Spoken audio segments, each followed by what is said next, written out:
Have you ever stopped to think about why that toxic person in your life always gets what they want? While you're there feeling guilty for asking for a simple favor, they steamroll over everyone and come out victorious. It's not a coincidence. It's not luck, and it's definitely not because they're better than you. There's a psychological mechanism so powerful behind this that even Freud would be impressed. What you're about to discover in the next few minutes will completely change how you see these situations. Because the truth is that we, normal people, are programmed to lose this war. And they know it. Let me tell you a story that happened to me last week that will make you understand exactly how their minds work. I was in line at the bank, one of those huge end-of-month lines, when this guy in an expensive suit showed up and simply cut in line. He didn't ask, didn't say excuse me, just stepped in front of an elderly lady like it was the most natural thing in the world. The lady tried to say something, but he didn't even look at her. He started talking loudly on his cell phone about some important business he had to take care of. The people in line got uncomfortable, myself included, but nobody said anything. You know why? Because it's embarrassing to confront someone like that. It's uncomfortable to make a scene. He knew this. He could feel people's discomfort but stayed there calm, as if he deserved that position. And you know what happened? He was served. He got exactly what he wanted, while the elderly lady had to wait another 20 minutes. This is the first big difference between you and a narcissist. You feel shame when you do something inappropriate. They don't. You worry about bothering others. They only worry about getting what they want. Freud called this a defective superego, but in practice it means that while you're calculating whether it's right to ask for that discount, they've already asked 3 times and gotten it. Tell me in the comments what city you're watching from. I want to know if this happens the same way in your area, but there's something even more cruel that they do. Here's the truth nobody wants to admit. They get what they want because we let them. And it's not because we're weak. It's because we're normal humans with something they don't have: empathy. Every time you have a conflict, part of your energy is drained. It's like your emotional battery is slowly discharging. At the end of the day, you're exhausted and just want peace. So when they come with that annoying insistence, you think, whatever, it's not worth fighting over this. They know this. They might not have studied psychology, but they have a PhD in manipulating people. They can sense exactly when you're at your limit, when you're too tired to resist, and that's when they attack. I have a friend who works at a company where her boss is clearly a narcissist. Every weekend, without fail, he shows up with an urgency. Only you know how to do this. It's very important. It can't wait until Monday. At first, she would stay, work late, feel important for being the chosen one. It took months for her to realize that Friday's urgencies were never urgent on Monday. It was just him pushing his responsibility onto her. But when she started saying no, he changed strategy. You're not as committed as you used to be. Do you still want to grow in the company? It's pure psychological warfare. They test until they discover what works with you, use it until it wears out, and when it stops working, they change tactics, like viruses that adapt to medications. What narcissists do naturally is an ancient military technique called war of attrition. They don't need to beat you in an argument. They just need to tire you out enough for you to give up fighting. It's like that faucet that keeps dripping in the middle of the night. At first you ignore it, try to sleep anyway. But the drip, drip, drip doesn't stop. It gets more irritating, more unbearable, until you get up and fix it just to have peace. They do this to you. They're the human faucet that never stops dripping. But why not? Just this once. Everyone does it. You're overreacting. It doesn't cost anything. And so on. The diabolic genius of this strategy is that it works even when you're right. Even when you have reason, even when you should maintain your position, the emotional wear breaks you down. And after you give in, they interpret it as proof that they were right from the beginning. Freud said that the human ego has a limited capacity to resist constant pressure. It's like a muscle that gets fatigued after heavy use. And they instinctively know how to exploit this fatigue. It's not planned, it's pure predatory instinct. Freud had a fascinating discovery about narcissists that perfectly explains why they're so relentless in getting what they want. He realized that underneath all that arrogance exists such deep fragility that not getting what they want is literally like a death threat to their ego. Imagine a giant, elaborate house of cards. From the outside, it looks impressive, solid, imposing. But you know that a strong wind can knock it all down in seconds. That's exactly how their minds work. All that annoying insistence, all that constant pressure, all that insufferable arrogance is actually deep desperation disguised as confidence. To understand this better, let me tell you about a situation I witnessed last month that made me have an epiphany about how their minds really work. I was at a somewhat fancy restaurant with some friends when a guy at the table next to us started making a scene because the waiter said they didn't have the dish he wanted anymore. It wasn't a normal complaint, you know. It was a disproportionate explosion. He started talking loud, gesticulating, saying it was absurd for a restaurant of this level not to have stock control. He called the manager, questioned the staff's competence, threatened to never come back. All this over a dish that had run out. The most interesting thing is that observing his body language, you could tell it wasn't just anger. There was something deeper there, a kind of disguised panic, as if not getting that specific dish was a personal affront to his existence. And that's when I understood what Freud meant. For normal people like you and me, hearing, "we don't have that dish anymore," simply means, "I'll choose something else from the menu." And for a narcissist, it means, "This place doesn't consider me important enough to guarantee I have what I want." Freud explained that for them, every no they receive is interpreted as a direct attack on the grandiosity fantasy that keeps their fragile ego functioning. It's as if their entire identity depends on getting special treatment, on being the exception to rules, on being more important than other people. That's why they react so disproportionately to simple refusals. It's not a spoiled child's tantrum, although it seems like it. It's existential terror. Terror of discovering that maybe they're not as special as they need to believe to function psychologically. Continuing the restaurant story, the guy got what he wanted in the end. The manager, clearly tired of the drama and worried about other customers, had the kitchen improvise the dish even without having all the ingredients. The narcissist left there convinced he had won because he was an important person who deserved different treatment. But the reality is that he won because the manager wanted to get rid of the problem. Because making that drama cost the restaurant more than simply giving in. And that's exactly how they get what they want in life. Not by merit, not by right, but by wearing people down. Freud would say this dynamic repeats infinitely because they literally can't accept being treated like common people. The psychological pain of hearing no is greater than any social embarrassment. That's why they insist, when any normal person would have given up long ago. And here's the most disturbing part. The more they get what they want this way, the more the strategy reinforces itself. Every time someone gives in to get rid of their drama, it confirms in their distorted mind that they really are special and deserve different treatment. The cruelest and most effective tactic narcissists use is something Freud identified as guilt projection. It's the diabolic ability to turn you into the problem when they're the ones being completely inappropriate. In seconds, they manage to flip the game in such a way that suddenly you're defending yourself instead of confronting them. It works like this.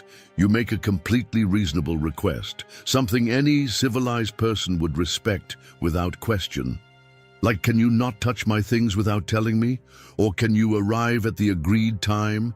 Or can you stop interrupting when I'm talking?" Instead of a simple, okay, sorry, like any normal person would do, you hear something like, wow, what neurosis is this? Or you're becoming impossible to live with, or what exaggerated paranoia, or you always complain about everything. Done. In a matter of seconds, they accomplished something diabolic. They transformed your legitimate request into a character flaw of yours. Now you're no longer questioning their inappropriate behavior. You're justifying yourself, explaining why you need that boundary, questioning whether you're really not being too difficult. It's like magic, but very dirty magic. They take a situation where they're clearly the problem and manage to throw all the guilt and responsibility on you. And it works because you have moral conscience, so you always consider the possibility that you might be wrong. Let me give you an example that happened to a friend of mine that will make you indignant. She discovered that her boyfriend was talking to ex-girlfriends on social media, sending messages clearly inappropriate for someone in a relationship. Intimate conversations, physical compliments, that whole thing. When she confronted him with the evidence, instead of admitting the mistake and apologizing, you know what he did? He completely flipped the game. You invaded my privacy. What sick distrust. Relationships need trust. You're being controlling. If you keep this up, I'll have to rethink this relationship. In minutes, she who had discovered a betrayal was apologizing for having violated his privacy. She was questioning whether she really wasn't being paranoid. She was afraid of losing the relationship for being difficult. He managed to transform a situation where he was clearly the guilty one into a situation where she became the villain of the story, and she bought it. Because empathetic people have genuine terror of being unfair, controlling, or invasive. So when someone throws these accusations, they automatically back down. Freud would explain that this projection is a primitive psychological defense.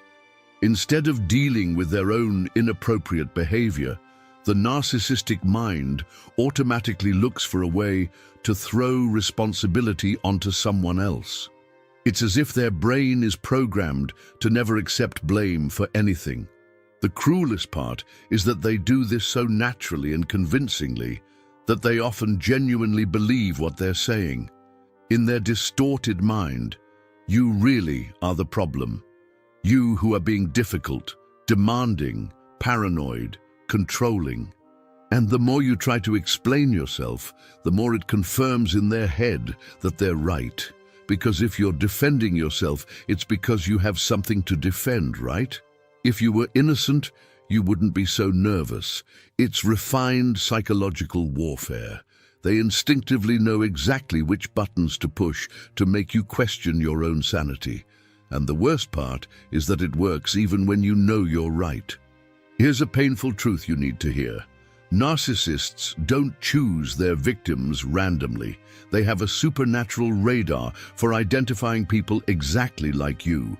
Responsible people who keep their promises, who genuinely care about others, who avoid conflict at all costs, who give second, third, fifth chances.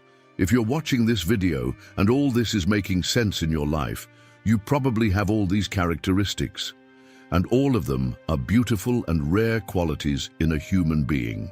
The problem is that for a narcissist, these qualities are like beacons signaling perfect victim available here. They do a kind of psychological audit of you from the first meeting, even if it's completely unconscious. They test your limits, observe your reactions, catalog your specific vulnerabilities like a predator studying prey. They arrive 15 minutes late to the first meeting and observe how you react.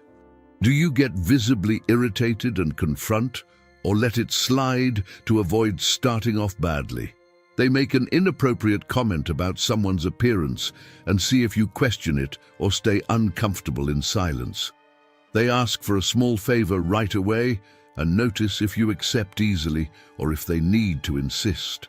They change plans last minute and check if you complain or adapt without questioning. They interrupt you when you're talking and observe if you resume the subject or simply let it go. If you pass their test, That is, if you demonstrate being the type who avoids fights and accepts inappropriate behavior to maintain harmony, congratulations, you've been officially selected as a potential target. It's as if you had an invisible sign on your forehead saying, "Person who will give in if I pressure enough." I once witnessed a situation at the airport that made me perfectly understand how this selection process works in practice. A guy missed his flight for arriving late and started making a scene at the airline counter. The employee politely explained that there was no way to board anymore. Next flight, only the next day. He tested several different approaches with her. First, he tried charm. "Can't you make a special exception for me? I promise it'll never happen again." It didn't work. She maintained her professional posture. Then he went for authority. "Do you know who I am? I'm a platinum customer of this airline." Still didn't work. Finally, he tried aggression. "You people are completely incompetent. I'm going to sue this company." The employee remained firm, so he realized he wasn't going to get anything there and completely changed strategy.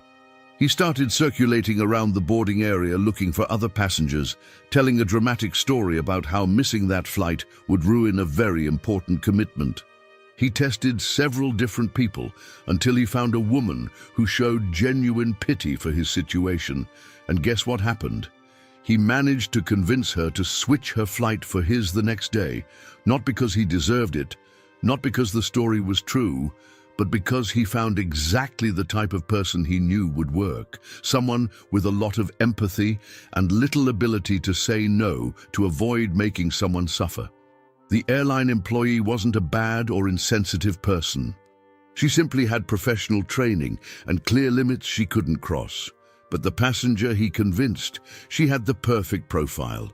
Empathetic, helpful, with difficulty seeing someone in suffering without trying to help. And that's exactly what they look for. People who put others' needs before their own. People who feel guilty when someone gets upset. People who prefer to sacrifice themselves rather than see conflict. People who believe everyone has a good heart deep down. The cruelest part is that you are often conditioned from childhood to have this profile. If you grew up in a family where you had to take care of adults' feelings, where conflict was dangerous, where your value depended on pleasing others, then you developed exactly the characteristics narcissists look for. It's not your fault. You didn't choose to be this way. It was circumstances that shaped you this way. But understanding this is the first step to protecting yourself. The most devastating strategy narcissists use, even without consciously knowing they're using it, is something Freud would explain as intermittent conditioning. And that's exactly why you can't get out of this dynamic, even knowing rationally that you should. They're not bad all the time. If they were, it would be relatively easy to identify the problem and get out.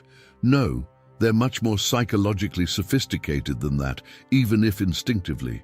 They alternate between moments of affection, approval, and special treatment, with moments of coldness, criticism, and indifference in a completely unpredictable way. It's like a casino, where you win sometimes enough to keep playing but lose most of the time. The science behind this is fascinating and disturbing at the same time. When you receive affection or approval after a period of coldness, your brain releases dopamine, the neurotransmitter of pleasure and reward. But here's the diabolic trick. The brain releases much more dopamine when the reward is unpredictable than when it's constant. That's exactly why gambling is so addictive.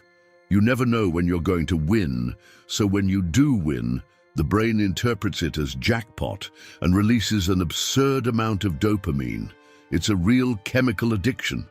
In a healthy, normal relationship, you receive affection, validation, and respectful treatment consistently. Your brain gets used to it, stops releasing large amounts of dopamine. It's good, it's comforting, but it's not addictive in the chemical sense. In a relationship with a narcissist, you never know when you'll receive affection. It could be after 3 days of inexplicable coldness. It could be after a week of constant criticism. It could be after an ugly fight followed by days of silence. The total unpredictability makes your brain release dopamine in literally addictive quantities. It's like living in an emotional desert where every drop of affection is worth gold. If you lived near a crystal clear river, you wouldn't value each sip of water so much. But in the desert, a single drop seems like a miracle, a gift from the gods. I have a cousin who lived exactly this for 5 years with her ex-husband. He would spend entire weeks cold, critical, distant, treating her as if she were invisible or a nuisance. She would get anxious, confused, trying to figure out what she had done wrong to deserve that treatment. Then, out of nowhere, without warning, without explanation, he would show up with flowers. A sincere compliment, physical affection, special attention. She would melt completely, thinking, wow, maybe I was really exaggerating. He really loves me. The cycle repeated infinitely, weeks of emotional drought followed by punctual, rare and intense moments of affection. And she became literally addicted to these moments. Because after so much emotional deprivation, any demonstration of affection seemed like the most precious and special thing in the world. Freud would say she developed a genuine psychological dependence on these moments of reconciliation. They became infinitely more valuable precisely because they were rare, unexpected, unpredictable. And the rarer the affection was, the more she valued it, the more she tolerated long periods of coldness, hoping for the next good moment. It's exactly the same mechanism that keeps gamblers addicted in casinos. The constant hope that the next one will be the good one. The emotional memory of moments of victory sustains tolerance for long periods of defeat. And the cruelest part is that when you finally decide you can't take it anymore and threaten to leave, magically, one of these special moments appears, as if they had a sixth sense for when you're at your limit. And then you think, maybe he's changing. Maybe it's worth trying a little more. Freud would explain that your mind is literally in a state of emotional withdrawal most of the time. So when it receives the dose of affection, the sensation of relief and pleasure is so intense that it temporarily cancels all memory of previous suffering. If Freud were alive today and could observe our modern society, he would be absolutely fascinated with how we created, without realizing it, the perfect environment for narcissists to not only prosper, but completely dominate. Social media that rewards exhibitionist behavior and validates whoever screams loudest. Corporate culture of the customer is always right, even when the customer is being abusive. Generalized fear of confrontation that makes everyone avoid conflict at any cost. Entire society conditioned not to bother anyone. But the most important and liberating discovery he would make is this: their power depends completely, exclusively on our permission. They are strong only while we allow them to be. They're basically emotional children in adult bodies, throwing tantrums until they get what they want. And tantrums only work if someone gives in. If nobody gave in, the tantrum would simply lose its purpose and stop happening. Freud would realize that we inadvertently created a social system where people with narcissistic tendencies are constantly rewarded for behaviors that should be discouraged. Every time we give in to keep the peace, every time we avoid confrontation to not make drama, every time we give a pass to inappropriate behavior, we're teaching that pressure, insistence, and manipulation work. It's like training a pet, but backwards. Instead of rewarding good behavior and ignoring bad behavior, we're ignoring good behavior and rewarding bad behavior. The cruel paradox is that the more we try to avoid conflict with them, the more conflict we end up creating. Because they interpret our yielding as permission to escalate inappropriate behavior. If they got that by pressuring a little, next time they'll pressure more. If they got that by making a small drama, next time the drama will be bigger. It's like feeding a wild animal in your backyard. It might seem like a harmless and even beautiful gesture at the moment, but you're teaching that it can get food by being aggressive on your property. And the next time it's hungry, it will come back more aggressive, more insistent, more invasive still. Freud would conclude that our civilized education of being polite, respecting others, avoiding fights, not making a scene, left us completely defenseless against people who simply don't follow these basic social rules. It's like going to a sword war when you only brought flowers. Your intention is beautiful, peaceful, noble, but against someone who came with a sword, you'll always lose. Society taught us that reasonable people resolve conflicts through respectful dialogue, mutual concessions, consideration for others' feelings, and this works perfectly when both people are reasonable and have good intentions. But narcissists are not reasonable and don't have good intentions. They see your willingness for dialogue as weakness. They see your consideration for their feelings as an opportunity for manipulation. They see your willingness to make concessions as confirmation that they can get more if they pressure more. Freud would say it's like trying to play chess with someone who's playing boxing. You're not even in the same game. While you're thinking strategically about how to make an intelligent and fair move, they're punching you in the face. And the most frustrating part is that when you finally react, when you finally impose a firm boundary, they make you look like the difficult, aggressive, inappropriate person. Wow, what an overreaction. What violence. You don't need to be like that. As if you were the problem. But here's the final revelation that would change everything. Once you completely understand how the game works, you can simply refuse to play. Here's the final truth that will transform your life forever. You don't need to beat a narcissist in a battle of wills. You don't need to convince them of anything, prove anything to them, or make them understand your point of view. You just need to stop participating in their game. From the moment you deeply understand that they feed off your emotional reaction, your need to explain, your desire to resolve the situation, you can simply stop providing that fuel. It's like cutting the electrical power to a machine. Without energy, it simply stops working. Without your reaction, without your drama, without your emotional energy, they have no way to keep the toxic dynamic functioning. When they start with their typical pressure, you can simply say, with the greatest tranquility in the world, "I understand your position. My answer continues to be no." And repeat this exactly as many times as necessary.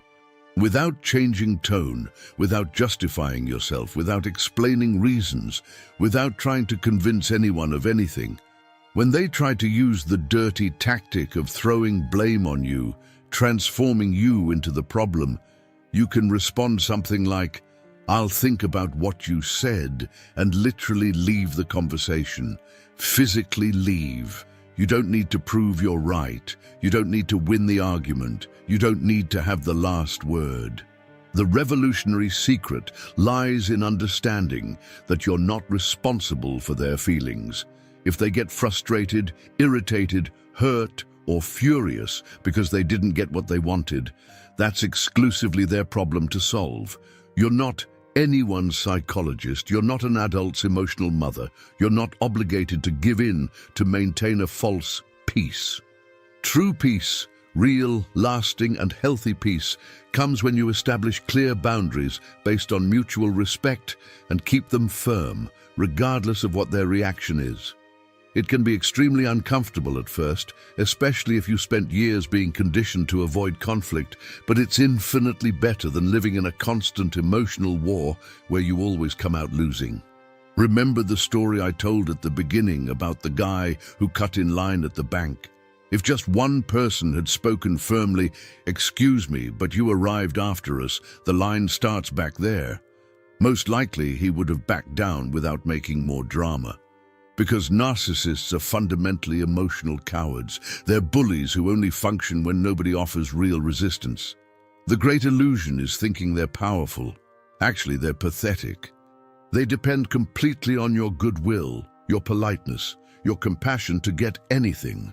Without the involuntary collaboration of people like you, they're nothing but adults throwing tantrums that nobody takes seriously.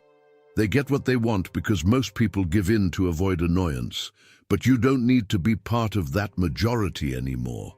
You can be the exception, the person who says no and keeps the no without guilt.